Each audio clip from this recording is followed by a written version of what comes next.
Danas istupam s najviših nebesa da vas pozovem i da postanete jedno sa mnom. Ja vam dajem samoga sebe da otkrijete moju veličinu i moju božanstvenost. To je mistično jedinstvo između stvoritelja i njegova stvorenja. Zaručnik, koji je i vaš kralj, poziva vas da se vjenčate s njim. Baš kao što mladoženja izlazi iz svojega zlatnog paviljona, sjajeći poput sunca s milostivostima koje blistaju u svojemu sjaju, ja istupam s neba da vas pozovem u zlatnu odaju svojega srca, to jest u moja njedra i u moju ljubav. Ti koji nikad nisi shvatio dubine moje božanske ljubavi, niti da je moje srce tvoja ženidbena postelja, dođi i nauči moj jezik. Pozivam tvoju nježnu dušu da uživa u mojoj slatkoći. Moja je želja, a dodao bih još, moja žeđa, da te spasim i podignem da uziđeš u nebo, kamo pripadaš.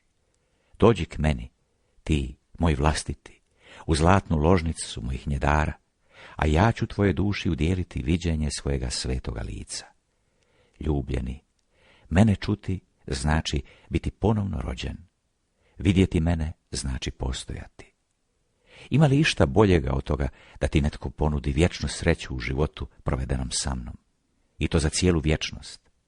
U bezdanu mojega milosrđa ja te mogu oprati od svake mrlje i očistiti te od svih tvojih grijeha kako bi zadobio moju baštinu. Da bi bio dolično ukrašen i namirisan i vrijedan ulaska u ženidbenu odaju božanstva i vjenčao se s njim, moram te preoblikovati da bi bio poput jutarnje zvijezde, poput punog mjeseca, poput duge koja svjetluca na blistavim oblacima. Kad te moj duh sveti zaogrne sjajnom haljinom, bit ćeš kao buket smirne, kao ruža u proljeće. Kada budeš odjeven u samoga Krista, svoje vjenčano ruho, bit ćeš odjeven u slavnu savršenost, spreman poći prema svetome oltaru, susresti svojega zaručnika, gdje će te božanska milost voditi da budeš.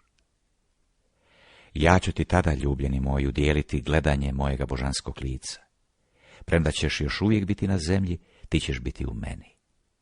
A primivši viđenje mene samoga, tvoje će se srce uzdići u božanskoj svjetlosti, u nebo na krilima božanske ljubavi i vjere, shvaćajući da onaj koji stoji pred tobom u svojoj neiskazanoj slavnoj ljepoti nije nitko drugi nego sam tvoj stvoritelj i zaručnik. A ti ćeš mi u čudu i u ushitu uskliknuti: kakva uzvišenost, kako je strašno to veličanstvo koje moje srce proživljava, tajnost svega stvorenja.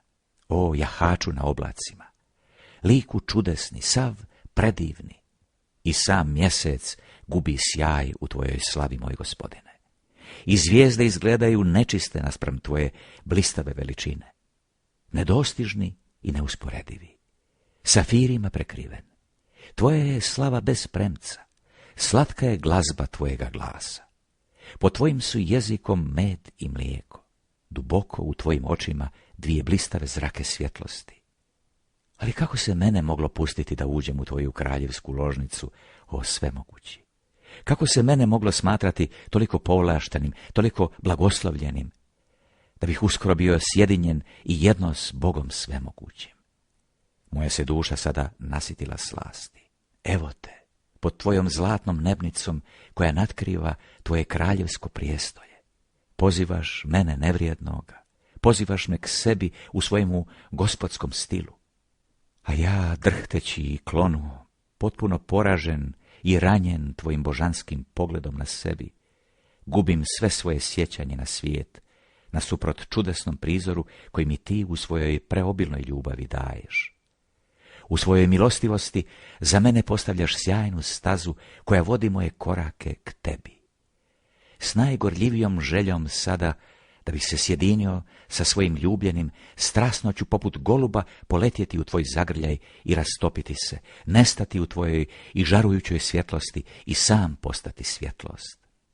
A onda će se tvoj kralj, preplavljen ljubavlju, sagnuti prema svojoj zaručnici i nježno će prisloniti njezinu glavu na svoja njedra, kazujući melodičnim glasom ove riječi: sada te čvrsto držim, dok zraka i žarujuće svjetlosti bude izlazila iz mojih usta i pokrivala te.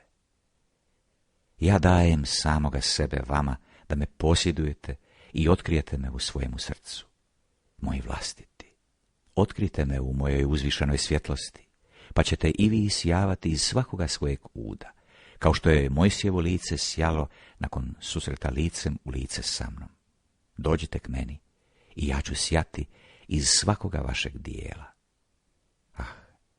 Blagoslovljen onaj koji me prigrli, jer on će biti kao oganj i tamjan u kadionici, kao pozlaćena posuda ukrašena svakovrsnim dragim kamenjem u briljantnosti mojega veličanstva.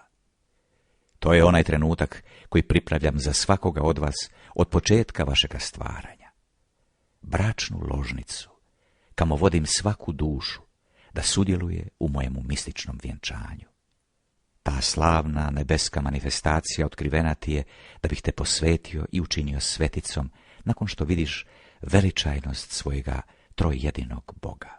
Neka se raduje tvoja duša u milosrđu Gospodinovu.